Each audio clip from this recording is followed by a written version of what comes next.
I mean, let's see. I mean, classically, back in the 60s, 70s, 80s, when medical technology started getting better, the majority of physicians that were working in systems were male, and could relate to other male issues. When you have a woman that was coming in during that period, we know now that a lot of symptoms were relatively dismissed as hysteria, classically, like back in the literature.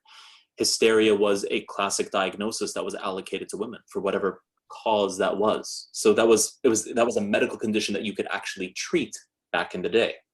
Now in the modern day, we recognize that there is an element of misogyny. There is an element of a patriarchy. There is an element of not really being as receptive and empathetic to particular complaints that a population that is anatomically different.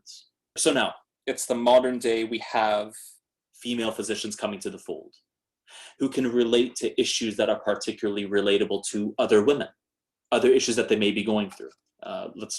Speaking frankly, periods, for example, or cycles, or menopause. Particular issues that men didn't really relate to back in the day or think much of in terms of diagnostics or workup. So we're now in the modern day where we're actually detecting and recognizing that we have not adequately treated or effectively identified issues in half of the population that we're actively treating, doing a massive disservice to this. I applaud the effort for the need of recognizing that there is an underserved community, half of our population, where we have not adequately identified and recognized the medical issues that are going on, the psychological issues that are going on, and how that may relate to the physical health as well.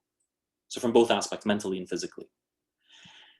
Bringing that to the forefront, appropriately speaking about particular issues that we have been too ashamed to talk about because it's too uncouth to talk about, bringing that up to the front and actively speaking about it frankly, I think is probably one of the most important things that we can particularly do.